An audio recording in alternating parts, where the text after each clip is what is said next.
Gracias. Ok, estamos hablando de los viajes de Pablo y conceptualizándolo en tres tipos de viajes. El primero, viajes revelados clara e inequívocamente por el Espíritu Santo. Hechos 13:4 dice, ellos entonces enviados por el Espíritu Santo descendieron a Seleucia o a Seleucia y de ahí navegaron a Chipre. Aquí está hablando claramente que fueron enviados por el Espíritu Santo. Luego hay un momento donde están orando con los hermanos de Antioquía y dice, y el Espíritu Santo dijo, apartarme a Bernabé y a Pablo para la obra que yo los tengo preparado, ¿no? Entonces, ahí hay una dirección del Espíritu Santo clara, inequívoca, vamos, esa es mi favorita y yo creo que la suya también. También el siguiente tipo de viajes son los viajes planificados intencionalmente por causa del ministerio, como el que acabo de hacer yo también, ¿verdad? Hechos 18, 19 al 23, como referencia, dice, y llegó a Éfeso y los dejó ahí, y entrando en la sinagoga discutía con los judíos, los cuales le rogaban que se quedase con ellos por más tiempo, mas no accedió, sino que se despidió de ellos, diciendo, es necesario que en todo caso yo guarde en Jerusalén la fiesta que viene, pero otra vez volveré a vosotros, si Dios quiere. Y zarpó de Éfeso, habiendo arribado a Cesarea, subió para saludar a la iglesia y luego descendió a Antioquía y después de estar ahí algún tiempo salió recorriendo por orden la región de Galacia, de Frigia, confirmando a todos los discípulos. O sea, lo que Mario pretendía que yo hiciera con ellos, Alemania, Austria, Francia, bueno, por ahí, ¿verdad? Ahora, una cosa, un tercer tipo de viaje, hablamos de los viajes clara e inequívocamente indicados por el Espíritu Santo, hablamos de viajes intencionalmente planificados por cuestiones del ministerio, pero ahora quiero hablar de los viajes circunstanciales. Estos viajes en los que Pablo no tenía la agenda controlada, sino que iba a través de una serie de sucesos en los que el Señor marcaba claramente la dirección. Por ejemplo, Hechos 27:18, cuando Pablo es llevado preso, ¿no? Y pide apelar al César. Entonces dice que se subieron en el barco y dice que concretamente el versículo 27-18 dice, pero siendo combatidos por una furiosa tempestad, al siguiente día empezaron a lijar y al tercer día con nuestras propias manos arrojamos los aparejos de la nave y no apareciendo ni sol ni estrellas por muchos días y acosados por una tempestad no pequeña, ya habíamos perdido toda esperanza de salvarnos. Entonces, este tipo de viajes circunstanciales son los viajes en los que Pablo no tenía la agenda controlada. Venía una serie de sucesos en los que de repente Dios tenía que traer una dirección, concretamente en este viaje. Recuerdo que Pablo dice que Dios le habló y le dijo, nadie va a morir en el barco, ¿verdad? Pero algunos quisieron salirse del barco y dijo, el problema aquí es que si se van, ya no es responsabilidad mía. Dios me dijo que los que están en el barco van a vivir, ¿verdad? Usted se acuerda de ese pasaje también. Pero ahora, estos fueron los viajes de Pablo, pero ahora vamos a hablar ¿cómo se dice? A contrastar los viajes de Pablo con los nuestros, ¿vale? Nuestros viajes, cuando revisamos los viajes de Pablo, lo comparamos con la vida ministerial, vamos a encontrar cierta similitud, no literal ni geográfica, pero en concepto. Por ejemplo, tenemos los viajes claramente revelados por el Espíritu Santo, ¿no? De los que hablamos al principio. Aquellos tiempos y momentos en los que Dios nos habla claramente de ir, tomar decisiones, de abandonar nuestro país para ir a su campo de labores, de dejar una ciudad y comenzar el ministerio en otra. Momentos donde el Espíritu Santo nos lleva a revisar la visión del ministerio, a aplicar cambios. Son el tipo de situaciones en las que sentimos que el Espíritu Santo está de una manera fresca y clara, que nos guía a un nuevo comienzo. Es una aventura hermosa, es una aventura vigorizante. Todo parece ir tan perfecto.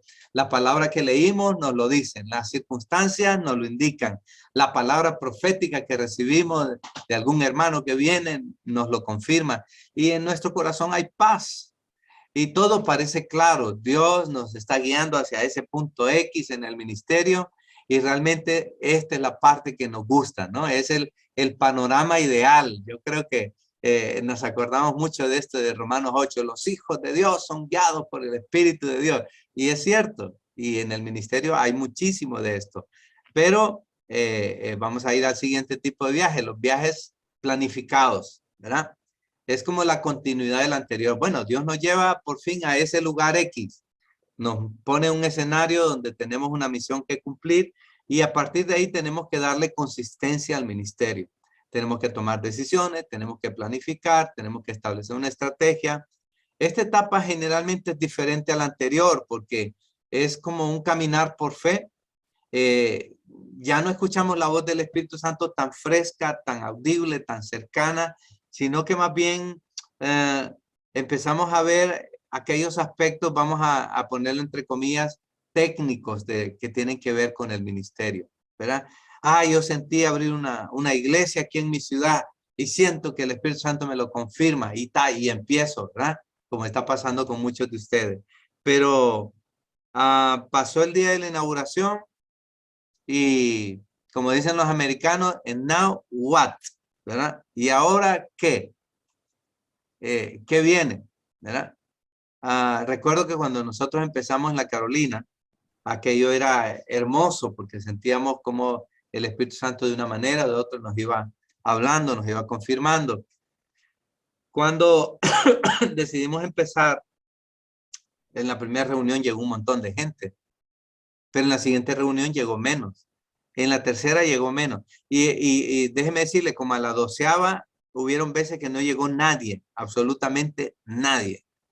Y ahí yo cantaba aquella canción que decía, solo estamos tú y yo. Entonces, allí es un momento donde nuestra convicción, nuestro llamado es probado. Este viaje empieza a ser ya un viaje planificado. Entonces, ¿qué pasa? Pues ya no siento que el Espíritu Santo me habla tan frescamente, pero ya estoy en el sitio. Entonces, ahora lo que toca es hacer lo que tengo que hacer. Predicar, planificar, y ya empezar a caminar por fe, a tomar decisiones en fe, a darle forma a ese proyecto. Eh, y, y, y entonces, al no escuchar esa voz tan clara y constante, entonces tenemos que empezar a trabajar en ese margen de libertad que Dios nos da, ese margen de libertad que Dios nos da para planificar la visión, para seguir la travesía por fe. Y aquí es donde yo quiero ir en esta primera parte así un poquito más densa, ¿no? Es donde choca lo real con lo ideal, ¿vale? Lo real y lo ideal. Primero, lo ideal es que Dios nos hable claramente. La realidad, hermano, es que estamos en una búsqueda constante. No sé ustedes, pero yo hay momentos en que no escucho la voz del Señor claramente, ¿verdad? Entonces tengo que buscar al Señor, tengo que inquirir en la palabra, tengo que hablar con otros y tengo que estar en esa búsqueda constante donde de una manera u otra yo entiendo que Dios me va hablando a través de diferentes medios o diferentes fuentes. Lo ideal es que Dios llama, capacita y provee recursos, ¿no es cierto? Eso es lo ideal. Pero la realidad es que cuando las cosas no parecen tener forma, nos preguntamos si realmente Dios nos ha llamado. ¿Quién de nosotros no ha querido dejarlo todo? ¿Quién de nosotros no ha tenido dudas y ha dicho, a lo mejor me emocioné demasiado? Tenemos que aprender y adaptarnos con las dificultades y consecuencias que esto implica.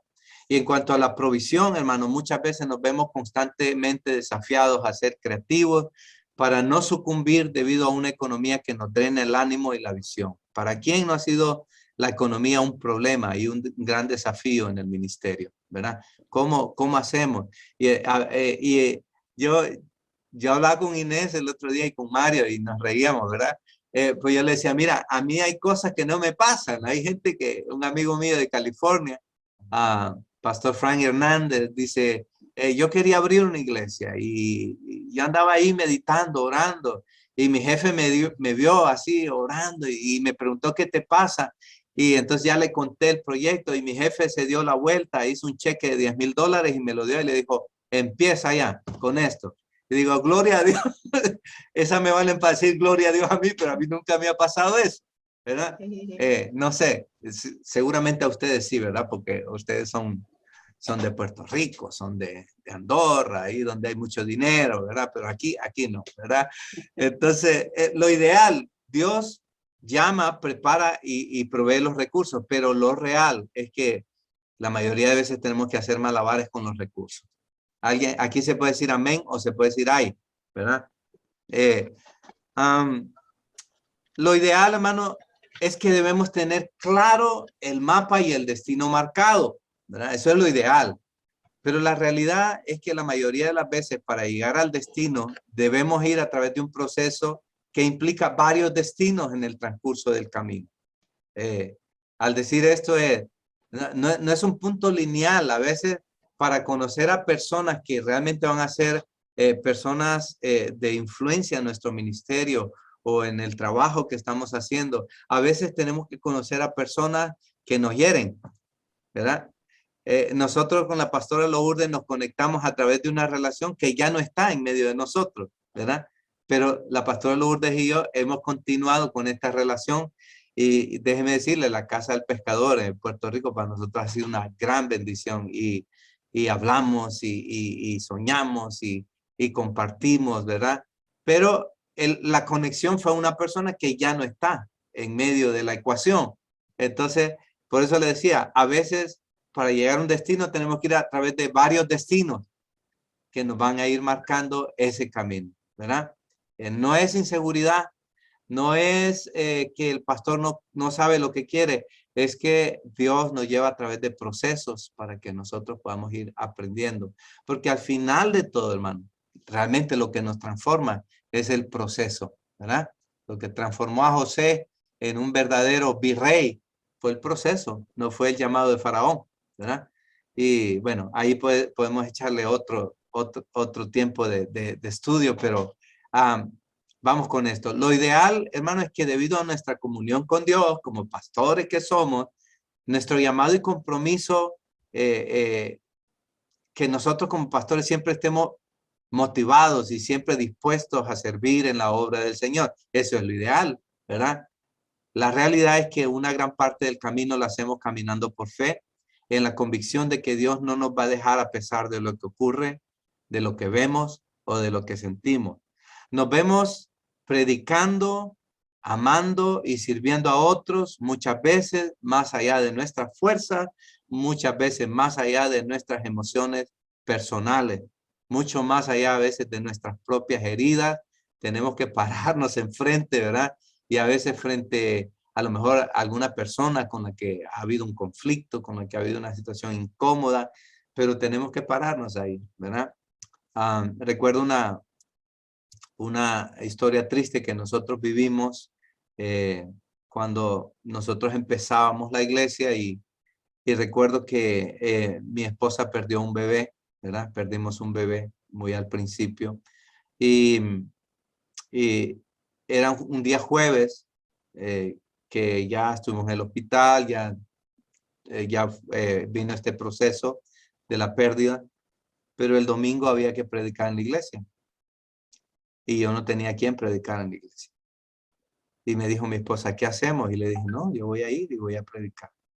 ¿Por qué? Porque es mi llamado, es mi responsabilidad, ¿verdad? Entonces, hablando de cómo choca lo real con lo ideal constantemente, es una constante, ¿verdad? Resumo esto y, bueno, si quieren, les dejo el bosquejo en el, en el grupo de WhatsApp.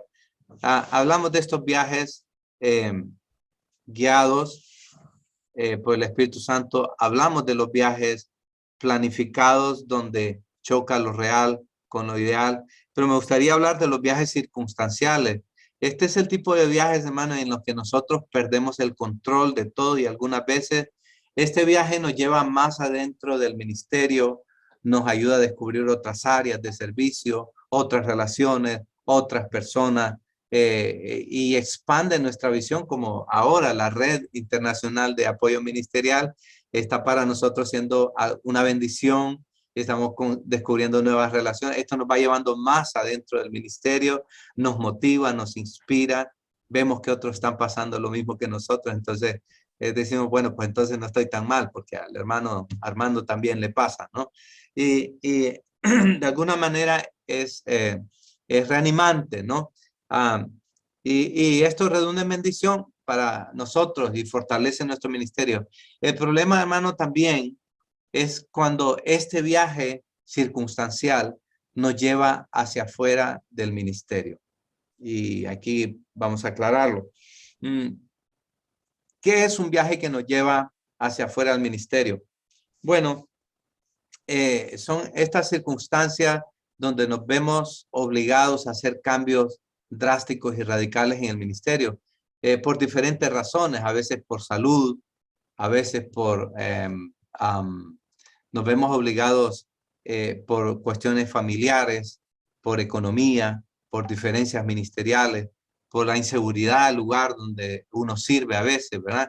Entonces, nos vemos obligados. Hay personas, he conocido hermanos que, por ejemplo, están dentro del ministerio sirviendo, pero su esposa es diagnosticada de cáncer y tiene que dejar el ministerio para dedicarse a atender a su esposa, ¿verdad? He conocido hermanos en que dicen, hermano, yo quiero ir, servir y tal, pero no tengo un trabajo para sustentarme, ¿verdad? Y es tan fácil decirle, Dios proveerá, no te preocupes, pero algunos hermanos se ven obligados y les sale una oportunidad de trabajo en otro lugar y entonces el hermano se va, ¿verdad? Y es muy fácil decir, es falta de fe, pero a veces es Dios trabajando, ¿verdad? Y a veces son esas situaciones, esas circunstancias en las que nos vemos. Esto no deja de traer un conflicto interior porque queremos servir, pero las puertas parecen cerrarse. Por más que intentamos mantenerlas abiertas, hemos orado, hemos ayunado, pero no recibimos respuesta clara de Dios. Nos vemos luchando contra la corriente y a veces, hermanos, luchando contra Dios mismo. Nosotros queremos una cosa, pero Dios tiene claro que Él quiere otra. Es entonces cuando finalmente dejamos que Dios tome el control de todo y nos rendimos. No nos rendimos a dejar la obra, sino nos rendimos ante la voluntad de Dios, ¿verdad? Entonces, estos viajes circunstanciales son de los más complicados, más difíciles, más tormentosos que nosotros vivimos. Amén. Y ahí hemos encontrado un contraste entre los viajes de Pablo, los viajes nuestros, ¿verdad? Los viajes guiados por el Espíritu Santo, viajes planificados y viajes circunstanciales. Pero usted está preguntando, ¿pero se llamaban los viajes que nunca hicimos? Bueno, espérese, téngame paciencia, vamos a hablar del viaje nunca hecho, ¿vale? Vamos a volver al principio de nuestra reflexión. Pablo anhela venir a España.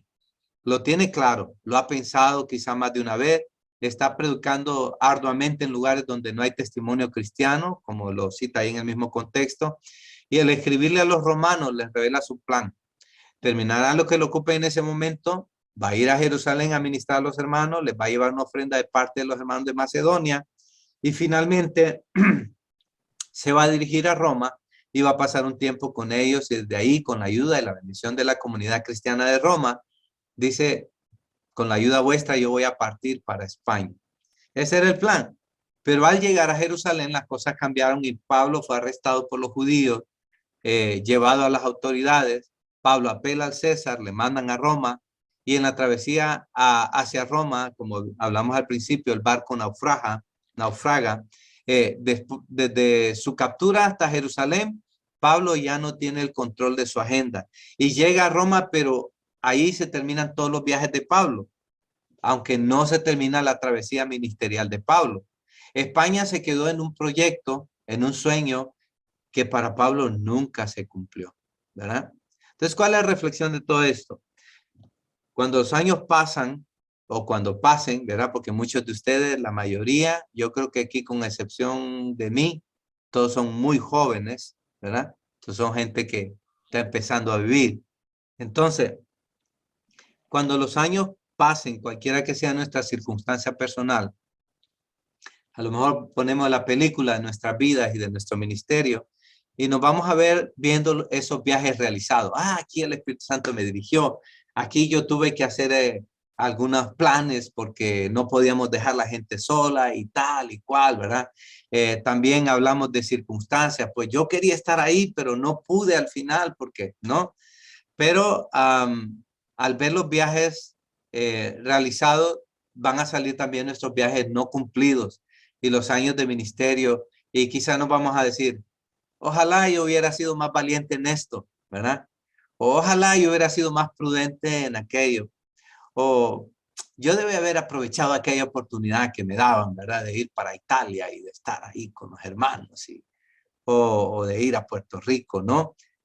Yo no debía haberme tomado las cosas tan en serio. Yo creo que me hice mucho daño a mi salud o no debía haberle prestado atención a cuestiones tan mínimas en las relaciones con las personas, con los hermanos, o yo debía haber dejado pasar muchas cosas y total, era inútil, ¿verdad?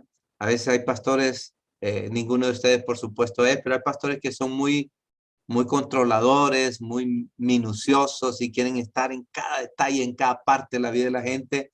Y eso a veces daña más la vida del pastor y le desenfoca del ministerio, ¿no? A lo mejor podemos decir, yo debí haber dedicado más tiempo a esto y menos tiempo a aquello. A lo mejor decimos, debí haber hecho este viaje cuando podía haberlo hecho, ¿verdad? Me invitaron a ir allá a Andorra. Entonces, pero también muchos pastores, ministros, líderes, con el correr de los años, en común tienen un pesar en su corazón que dice, debí haber dedicado más tiempo a mi familia, porque muchas veces sacrifiqué mi familia por razón del ministerio, ¿verdad? Hermano, la reflexión, esto es que aunque nuestra vida ministerial es un honor, como dije al principio, es un enorme privilegio. Tenemos que vivirla conscientes de que en esta tierra solo tenemos una vida y que debemos vivirla de la mejor manera que podamos. Tenemos que tener el coraje y la valentía de tomar decisiones por incómodas que sean, si al final de esto nuestras vidas o ministerios experimentarán mejor salud, ¿verdad? Algunas veces tendré que decirle a un hermano, por favor, deje esta área de ministerio porque creo que usted no está siendo una persona que le está trayendo salud a la iglesia.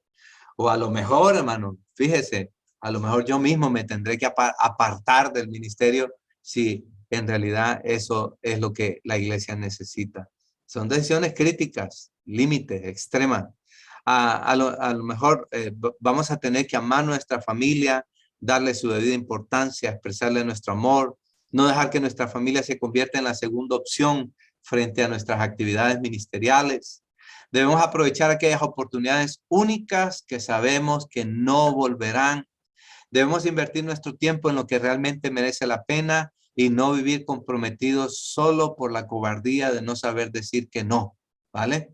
Eh, nosotros tenemos que ser muy honestos con nosotros mismos, ¿verdad? Usualmente enfrentamos situaciones así todos, yo creo, y lo que yo hago es que hablamos con mi esposa.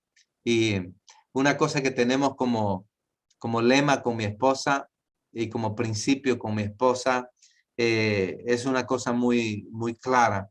Eh, Hablamos las situaciones, evaluamos las situaciones y tomamos una decisión. Pero desde el principio, cuando nos casamos, dijimos, cuando tomemos decisiones, no vamos a volver a ver atrás. Porque si volvemos a ver atrás, yo te voy a echar la culpa a ti o tú me vas a echar la culpa a mí de lo que logramos o lo que no logramos, de lo malo que salió o de lo bien que salió. Entonces, lo que vamos a hacer es saber decir no, pero asumir las consecuencias. Tenemos que revisar nuestra lista de relaciones y quitar de nuestra lista de relaciones aquellas relaciones que no deberían estar ahí, aquellas relaciones que nos drenan, que nos traen chismes, que nos desenfocan del ministerio, que realmente no nos edifican, ¿verdad? Cada uno puede saber las razones. Eh, Debemos evitar, hermano, actividades, discusiones y conflictos estériles que no nos llevan a ningún sitio. Tenemos que pasar página en muchas cosas y decir, hermano, que los hermanos sean felices o que tomen la decisión que sea. pero yo voy a continuar con lo que creo que Dios me ha llamado. Yo voy a usar mi tiempo específicamente en aquello que Dios me ha llamado. Tenemos que juntarnos con aquellos que realmente nos enriquecen, nos edifican. Tenemos que reírnos más, hermano. Tenemos que jugar más. Tenemos que prestarnos más atención a nosotros mismos, en nuestra salud física, emocional, nuestra salud espiritual. Tenemos que perdonar y pasar página en la medida que podamos. Yo sé que en el ministerio a veces uno va viviendo experiencias y situaciones que no son agradables, episodios de nuestro ministerio, de nuestra vida, que a veces no quisiéramos ni haber pasado por ahí, pero tenemos que liberar a la gente, liberarnos nosotros, pasar página, como decimos aquí en España, y tenemos que continuar hacia adelante. Finalmente, tenemos que hacer todos los viajes que soñamos hacer, porque vendrá un tiempo en el que no podamos hacerlo. Tenemos que vivir la vida plena y abundante que predicamos. Amén. Entonces, los viajes que no hicimos son los que nos van a pesar con el tiempo, ¿verdad? Los viajes que no hicimos, aquellas cosas que no logramos o no conseguimos, ya sea por cobardía, porque a veces hay un elemento de cobardía ahí, ¿verdad? A veces el Señor nos llama a caminar por fe y no lo hacemos, ¿verdad? Y decimos, no, pero yo voy a esperar, a ver. Particularmente aquí en España, en Latinoamérica somos más aventados. Yo no sé por qué, pero somos un poquito más, no voy a decir suicidas, ¿no? Pero más extremos en esto, ¿no? No sé, nos vamos a alquilar un estadio y vamos a hacer un evento y madre mía, y yo no sé cómo hacen, ¿verdad? Y alquilan un estadio y yo digo, yo no sé cómo, con qué valor. Aquí en España la dinámica es, bueno, hay que tener una base. Es que somos cristianos, pero tampoco vamos a ir sin planificar.